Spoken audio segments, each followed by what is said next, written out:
یا بدھ ہوں ہندو ہوں، ان کے ہاں ان کے ریلیجین کی پریکٹس کا مطلب جیسے ہماری نماز ہے، ہمارے روزے ہیں، ہماری زکوٰۃ، ہمارا حج، یہ پریکٹس ہے، اسلام کی ایکٹیویٹیز ہیں.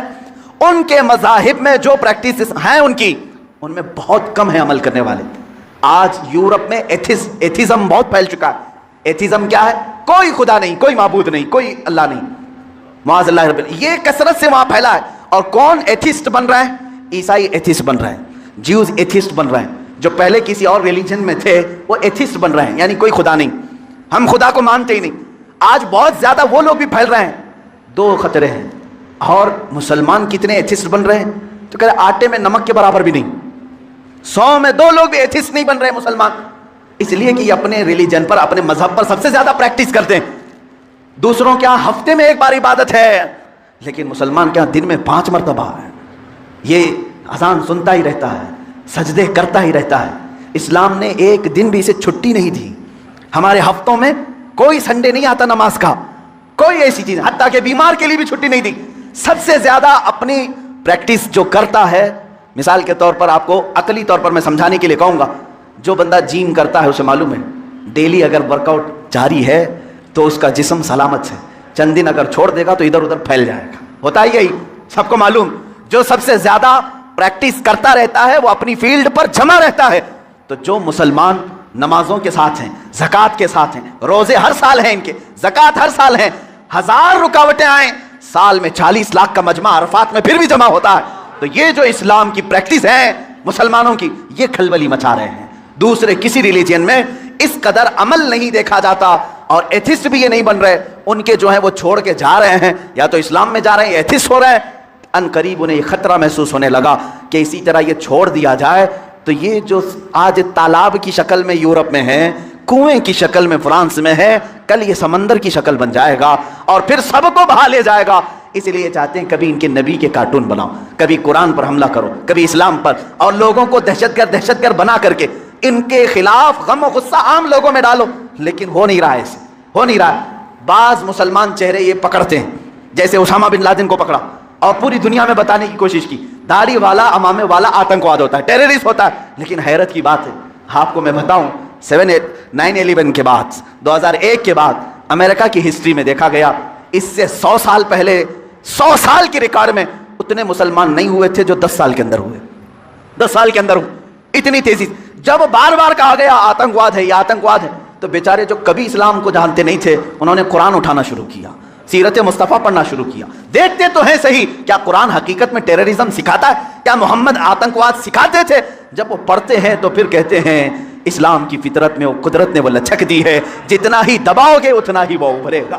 عزیزان گرامی وقات، رسول پاک صلی اللہ تعالیٰ علیہ وسلم کی وہ دعوت مکمل ہو کر رہے گی، اگرچہ کافر و مشرکین ناپسند کریں. 40 سال کے بعد سے لے کر 53 سال تک میرے آقا مکہ مکرمہ میں رہے، مصیبتیں بھی جھیلیں، مشقتیں بھی اٹھائیں، اور لوگوں کے 1000 طریقے کے تانے بھی برداشت کیے. 53 سال کے بعد میرے آقا نے ہجرت فرمائی مدینہ طیبہ. مدینہ آنے کے بعد سب سے پہلے مسجد نبوی کی تعمیر ہوئی، صحابہ کو بھائی بھائی بنایا، اور اس کے بعد جو مدینے کے خلاف آواز اٹھا تھا اس کے خلاف میرے آقا نے تلوار بھی اٹھائی. جنگ بدر ہوئی، جنگ احد ہوئی، جنگ خندق ہوئی، جنگ حنین ہوئی، جنگ تبوک ہوئی، اور جنگ موتا ہوئی. یہ وہ جنگیں ہیں جو دشمنان اسلام کے خلاف میرے آقا نے کی. تقریباً 25 یا 26 غزوات ہوئے، جس میں 18 میں تو خود میرے آقا تشریف لے کر گئے، اور یہ 10 سال کے عرصے میں زیادہ سے زیادہ جنگیں ہوئی. جو رسول مکہ چھوڑ کر نکلے تھے رات کی تاریکی میں، 2 لوگ، ابو بکر صدیق اور رسول محترم صلی اللہ تعالیٰ علیہ وسلم، 2 لوگ نکلے تھے. 6 سال گزرے تھے، 6 سال مدینے میں. 7ویں سال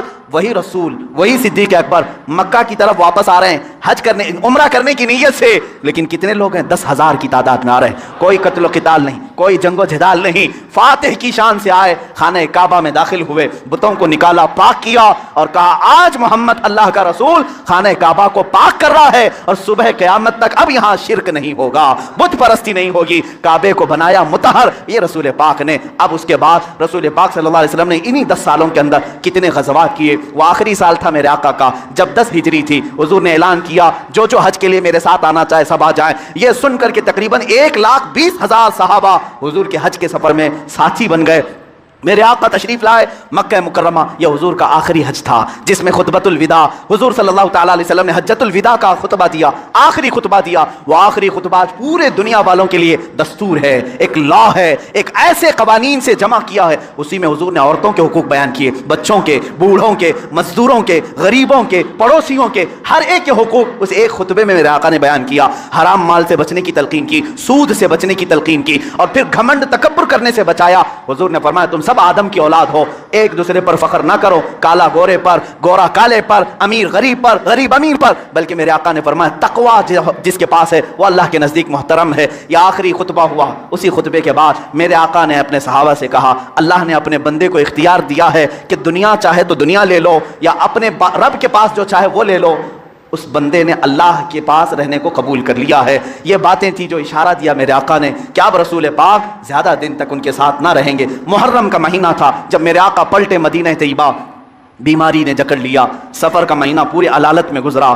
اس طرح کی علالت تھی، اس طرح کا بخار تھا کہ حضور پاک صلی اللہ تعالیٰ علیہ وسلم کو بعض اوقات صحابہ دونوں کندھے پکڑ کر کے مسجد میں لاتے تھے۔ حضور پاک صلی اللہ تعالیٰ علیہ وسلم کے پیر بھی زمین پر نہیں ٹکتے تھے۔ اس حالت میں حضور مصلی پر آئے اور اپنے صحابہ کو دیکھ کر مسکراتے بھی رہے، نمازیں بھی پڑھاتے رہے۔ پھر یہی ربیع الاول شریف کا مہینہ آیا، یہ 11ویں ہجری تھی، جب 12 ربیع الاول تھی، بعض روایات میں 13 ربیع الاول ہے، یعنی کل آنے والا جو دن ہے۔ اللہ کے حبیب صلی اللہ تعالیٰ علیہ وسلم نے سب کو جو وصیتیں کرنی تھی وہ وصیتیں فرمائی۔ ماں عائشہ صدیقہ کے حجرے میں آرام کرتے رہے۔ اللہ کے نبی صلی اللہ تعالیٰ علیہ وسلم کو بخار شدت کا تھا، بار بار مسواک طلب کرتے تھے یا پانی کے چھینٹے چہرے پر مارتے تھے، اور پھر کہتے تھے یہ سکرات، یہ نزع کا وقت کتنا شدید ہوتا ہے، کتنا شدید ہوتا ہے۔ ماں عائشہ کہتی ہیں اچانک میں نے دیکھا دروازے پر کسی کی دستک ہو رہی ہے، میں نے کہا اللہ کے رسول آرام کر رہے ہیں۔ حضور نے فرمایا عائشہ وہ کوئی اور نہیں ملک الموت عزرائیل ہے، وہ کسی کے آنے کے لیے اجازت نہیں مانگتا، آج مجھ سے اجازت لے رہا ہے، اس کے بعد پھر کسی سے نہیں لے گا۔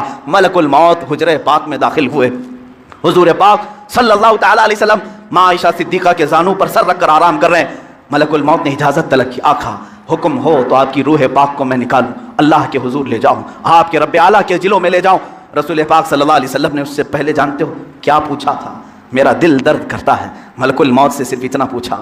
یہ وہ وقت ہوتا ہے نزع کا وقت جس وقت باپ اپنے بیٹے کو بھول جاتا ہے، بھائی بہنوں کو بھول جاتا ہے، بلکہ اکثر تو لوگوں کو اپنا نام تک یاد نہیں ہوتا۔ سکرات کے وقت جاؤ لوگوں کے بستروں کے پاس، ہم کلمہ پڑھاتے رہتے ہیں، کلمہ آتا نہیں، لوگ بول نہیں پاتے، یہ وہ حالت ہوتی ہے نزع کی۔ لیکن اس وقت میرے آقا صلی اللہ علیہ وسلم ملک الموت سے یوں کہتے ہیں اے اسرائیل، یہ جو نزع کا درد ہے کیا یہ درد میری امت کو بھی دیا جائے گا؟ کیا یہ سکرات کا درد میری امت کو بھی دیا جائے گا؟ ملک الموت نے کہا موت سے پہلے ہر ایک کو سکرات سے گزارا جائے گا۔ میرے آقا رو پڑے، واہ امتی ہی، واہ امتی، اے اللہ میری امت، اے اللہ میری امت، کیا وہ نزع اور سکرات کو برداشت کر پائے گی؟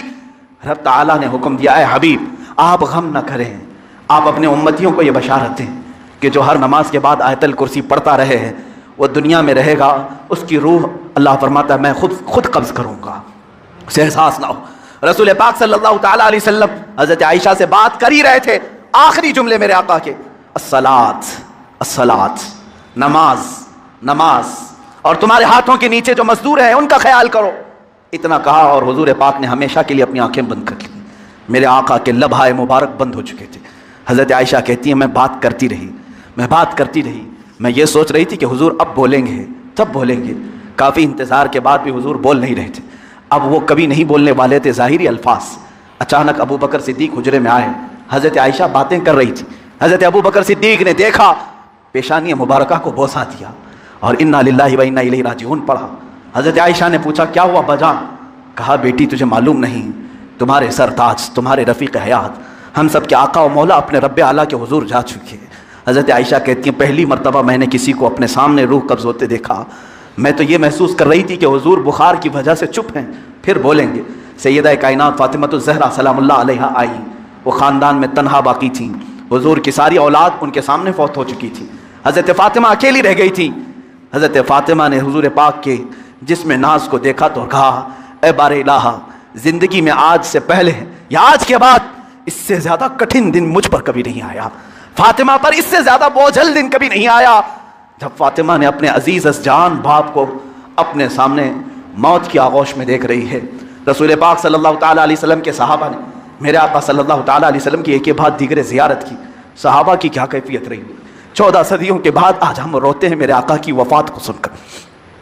وہ آفتاب عالم ہمارے درمیان سے روپوش ہوا، وہ مہتاب رسالت غروب اگرچہ ہوا، لیکن آج بھی جب واقعات سنتے ہیں تو روتے ہیں۔ صحابہ کی کیا کیفیت رہی ہوئی؟ یہی کیفیت تھی۔ حضرت عثمان تو کسی سے بات کرنا ہی چھوڑ چکے تھے، انہیں کوئی اٹھاتا تو اٹھتے نہیں، بٹھاتا تو بیٹھتے نہیں۔ حضرت عمر کا حال یہ تھا کہ وہ ننگی تلوار نکال کر کہتے خبردار اگر کوئی کہہ دیا کہ میرا رسول انتقال کر گیا میں اس کی گردن اڑا دوں گا۔ میرے حبیب کا انتقال نہیں ہوا، وہ اپنے رب سے ملنے کے لیے گئے، واپس آئیں گے۔ حضرت عمر مدینے میں اس طرح گھوم رہے تھے۔ عزیزان گرامی وقار، رسول پاک صلی اللہ تعالیٰ علیہ وسلم پیر کے دن انتقال فرمائے اور بدھ کے دن تک آپ کا جسم مقدس رکھا گیا۔ جماعتیں آتی رہیں، پڑھتی رہیں، ملائکہ نے جنازہ پڑھا۔ بدھ کے دن میرے آقا صلی اللہ تعالیٰ علیہ وسلم کو صحابہ نے اٹھایا اور اسی حجرے میں جہاں ماں عائشہ صدیقہ کا گھر تھا، حضور پاک صلی اللہ علیہ وسلم کی قبر مبارکہ کھودی گئی، لحد بنائی گئی جو ایل شیپ میں ہوتی ہے، حضور کو پسند تھی، لحد مبارکہ میں رکھا گیا۔ اترنے والوں میں حضرت علی بھی تھے، حضرت عباس بھی تھے۔ فرماتے ہیں جب قبر مبارک میں آخری مرتبہ رکھا گیا، صحابہ کا مجمع تھا، بھیڑ تھی، ایک آخری نظر اس آفتاب رسالت پر ڈال لیں، لیکن اچانک لوگوں نے دیکھا قبر کی تختیاں بند کرنے سے پہلے رسول پاک کے ہونٹ ہل رہے تھے۔ حضرت عباس کہتے ہیں میں نے کان لگایا، اس وقت رسول پاک کہہ رہے تھے امتی امتی رب اغفر لی امتی فانہم راگے میں نہیں دیکھو نام اگر کسی کا برا نہ مانے۔ ماشاءاللہ آپ سارے لوگ اپنی اپنی جگہ پہ ادب سے کھڑے ہو جائیں۔ حضرت کے ساتھ حضرات جگہ خالی کر دیں، جو بیچ کی راستہ اس کو بالکل خالی کر دیں۔ واحدی دولہا کی آمد ہو رہی ہے، گلے گلزار واحدیت شیخ کامل کی آمد ہو رہی ہے۔ دل کی گہرائی سے استقبالیہ نعرہ بلند کریں، نعرہ تکبیر۔ نہیں اپنے ہاتھوں کو علم بنا کے لہرا کر کے آل رسول اولاد رسول شہزادے مولا کائنات کا استقبال کر رہے ہیں آپ۔ نعرہ تکبیر، نعرہ رسالت، نعرہ رسالت، واحدی دولہا حضور صاحب سجادہ سرکار سہیل ملت شیخ کامل مرشد کامل مرشد کامل سیدی سرکار سہیل ملت اولاد غوث اعظم۔ نعرہ ہاں ماشاءاللہ یہ نہ کریں میرے بھائی، آپ گلاب پیش کر رہے ہیں سرکار کی بارگاہ میں۔ بیٹھ جائیں مفتی صاحب قبلہ کا خطاب ہو رہا ہے۔ شاعر ملک ہندوستان حضرت قاری محمد علی فیضی صاحب قبلہ بھی تشریف لے آئے، بیٹھ جائیں۔ قاری ابو الحسن صاحب قبلہ واحدی تشریف لائے، میں استقبال کرتا ہوں۔ بیٹھیں آپ۔ مولانا فتح محمد قادری ویسی وہ بھی تشریف لائے ہیں ماشاءاللہ، بیٹھ جائیں ادب کے ساتھ، بیٹھ جائیں۔ حضرت کا خطاب ہو رہا ہے دل کی گہرائی سے، بیٹھ جائیں۔ سرکار کے چہرے کی زیارت کریں، اپنی نیکیوں میں اضافہ کریں۔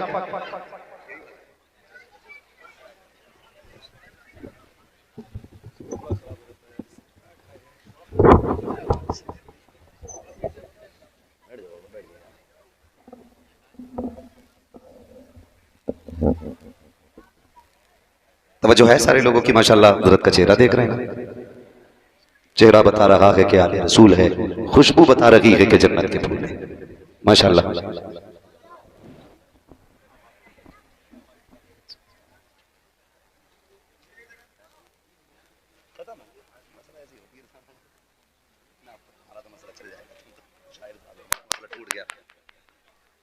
پیر طریقت رہبر راہ شریعت آل نبی اولاد علی آقائی مولائی سید سندی سرکار سید سہیل میاں صاحب قبلہ دامت اللہ علی کی آمد ہو چکی ہے ماشاءاللہ۔ فیضان واحدی لے کر کے ماشاءاللہ حضرت تشریف فرما ہو چکے ہیں۔ حضرت کے بابرکت چہرے کی زیارت کریں اور دعاؤں سے مستفیض بھی ہوتے رہیں۔ اعلیٰ حضرت امام عشق و محبت سیدی سرکار امام احمد رضا فاضل بریلوی بھی فرماتے ہیں تیری نسل پاک میں ہے، تیری نسل پاک میں ہے، جسے یاد ہے وہ آگے پڑھ لے، باقی منہ دیکھتے رہیں۔ تیری نسل پاک میں ہے، تیری نسل پاک میں ہے، تو ہے عین نور تیرا سب گھرانہ نور کا ماشاءاللہ۔ حضور سید صاحب آمد ہو چکی ہے اور یہ ہمارے اور آپ کے لیے باعث فخر بھی ہے، باعث مسرت بھی ہے۔ حضرت تشریف لائے پلگرام شریف کی سرزمین سے، وہ سرزمین ہے جو برکتوں کے نام سے جانی جاتی ہے، اور اگلی بات کہوں پلگرام شریف وہ زمین ہے جو جنت کے نام سے جانی پہچانی جاتی ہے، جنت کے نام سے جانی پہچانی جاتی ہے۔ اللہ سلامت رکھے، حضرت تشریف لائے، کرم فرمائی. یہ الگ بات ہے خاموش کھڑے رہتے ہیں، پھر بھی جو لوگ بڑے ہیں وہ بڑے رہتے ہیں. ایسے اسلاف سے ملتا ہے ہمارا شجرہ جن کے قدموں میں کئی تاج پڑے رہتے ہیں. اللہ سلامت رکھے. بلگرام شریف کا فیضان اور تصوف کی سوغات لے کر کے ماشاءاللہ حضور تشریف فرمائیں. میں بات مکمل کر لوں. میں یہ بات عرض کر رہا تھا تو انشاءاللہ امید کی جاتی ہے کہ یہ جو ضرورت سے زیادہ خرچے اسے کم کیا جائے گا انشاءاللہ. اللہ سلامت رکھے، اللہ ہماری آپ کی زبان قبول فرما لے. کم کریں گے انشاءاللہ. کتنے لوگ سونے کی چین لیں گے وہ ہاتھ اٹھا دیں. اللہ سلامت رکھے، 1% بھی ہاتھ نہیں اٹھا. اب جو لوگ حضور کی رضا کے لیے سونا کبھی نہیں پہنیں گے وہ ہاتھ اٹھا کے بتا دیں ماشاءاللہ. اللہ سلامت رکھے. اور ساسوں سے بھی میری بات پہنچا دینا. جو ساس ہوتی ہے نا اس تک بھی میری بات پہنچا دینا. کہتی نہیں میرا داماد ہے، لاکھوں میں چھانٹ ہے، پہلا داماد ہے، سونے کی چین ضرور دوں گی. میری ماں میری بہن سونے کی چین دے کر کے اسے جہنمی کیوں بنا رہی ہے؟ رب نے توفیق دی ہے تو داماد کو سونے کے بٹن دے دے. پیسہ ہے تو دے بٹن. کریں ایسے کام. اور اگر دینے نا تو برا نہ مانیے گا، برا نہ مانیے گا. جتنے بھی بے روزگار داماد ہیں نا جو ڈیمانڈ کرتے ہیں، ساسوں پہ لازم ہے کہ وہ پیسے اکٹھے کر کے مٹھی میں دیں کہ سن آج تک پھلوا پھرا، اس سے جا کے بزنس کر، خود بھی کھانا میری بیٹی کو بھی کھلانا. آپ سے اتنی گزارش ہے، ایسے لوگ جو منہ سے مانگتے ہوں ان کو بیٹی دو ہی مت، کرو ہی مت رشتہ ان کے ساتھ. دیکھیں کب تک مانگیں گے. غلطی ہم بھی کرتے ہیں. ذرا سی ڈاکٹریا بنی، یعنی 2 سال پریکٹیکل کی آلہ لٹکایا تو پیچھے ریٹ لے کے پڑ گئے. بیٹی کا رشتہ کرا تو 5 لاکھ دوں گا. دلال اچھا پھنس گیا تو ریٹ اوپر. 10 دے تو بتا، 12 تو اس کے وہاں سے ملنا ہے. اکثر نا نوجوان ہمارے باہر رہتے ہیں، جب تک شادی نہیں ہوتی تو ابا کہتا 70,000 کما رہا، اور جب شادی ہو جاتی تو کہہ رہا ذرا کچھ سمجھا تو 2 روپے پیدا نہیں کرتا. یہ کنڈیشن ہماری ہے. جھوٹ بولتے ہیں ہم تاکہ رشتے سے. بھائی یہ مت دیکھ کہ انکم کتنی ہے، یہ دیکھ یہ داماد اللہ والا ہے کہ نہیں، مصطفیٰ والا ہے کہ نہیں. جو رب کا حق ادا کر سکتا ہے وہ تیرے بیٹی کا بھی حق ادا کر سکتا ہے. اور جو رب سے نہیں ڈرتا وہ اپنے سسر سے خاک ڈرے گا. اس لیے میری گزارش ہے جب داماد ڈھونڈے دیندار ڈھونڈے. اور یہ جو 150 کی ٹولی جا رہی ہے نا یہ بند کرے، بند کرے. کئی باپوں کا یہ رونا ہے. پوچھے سرکار تشریف فرما، بلگرام شریف میں ایک سے ایک درد مارا آتا ہے، درد کا مارا آتا ہے، لیکن کرام رب کا کہ شفا مل جایا کرتی ہے.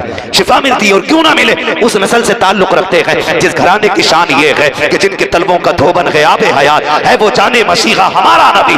اس گھرانے سے تعلق رکھتے ہیں. کتنے آ کے کہتے ہیں سرکار 4 بار بیٹی کو دیکھنے والے آئے لیکن جا کے نہ کہہ دیتے ہیں. 10 بار بیٹی کو دیکھا گیا لیکن جا کے منع کر دیتے ہیں. حضور کوئی تو تعویذ ہوگا کہ جو میری بیٹی کا رشتہ پکا ہو جائے. خدا کی قسم جب بیٹیوں کے باپ آ کے رویا کرتے ہیں تو رونا نہیں دیکھا جاتا ہے. میں آپ سے پوچھنا چاہتا ہوں، چلو ٹھیک ہے حق دیا کہ شریعت نے، آپ کسی کی بیٹی کو دیکھیں لیکن اتنا تو بتاؤ یہ جو نمک کا پانی پی کے جاتے ہو، 150 لوگ جاتے ہو، گاڑیاں بھر بھر کے لے کے جاتے ہو، اور پھر کہتے ہو 3 دن کے بعد بتائیں گے یہ جو تم کھا کے آئے ہو اس کا پیسہ تیرا باپ دے گا یا قوم دے گا. اس غریب سے تو جا کے پوچھ جس نے 10 لوگوں کے کھانے کا انتظام کیا ہے. تم اس کو قرض مند بنانے کے بعد 10 دن کے بعد کہتے ہو تیری بیٹی کی ناک چھوٹی تھی، ہمیں پسند نہیں آئی ہے، آنکھیں کھول تھی، اچھی نہیں لگی ہے. او یار کسی کی بیٹی میں عیب سوچ سمجھ کے نکالنا.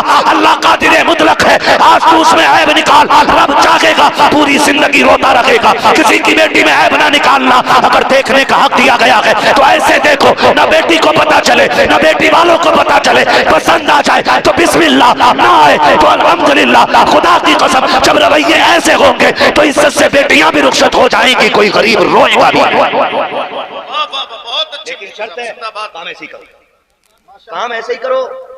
مت بھر بھر کے جاؤ لڑکی دیکھنے. ایگزام دیکھا ہے، اسکول گئے، پرچہ آتا ہے. ہم امتحان گاہ میں جب بیٹھے ہوتے ہیں نا اور جب پرچہ آتا ہے تو دل دھک دھک کرنے لگتا ہے. پتہ نہیں کیا کیا سوال ہوا ہے نا. جتنے وظیفے آتے ہیں نا ساری پڑھتے ہیں، پہلے جتنی درودیں آتی ہیں ساری پڑھتے ہیں. پھر پیر صاحب کا پڑھوایا ہوا پین نکال کے بیٹھتے ہیں. اب تو حل ہو نہیں ہونا، اب تو حل ہو نہیں ہونا. میرا کہنے کا مطلب یہ ہے کہ ایک پرچہ آیا، پورا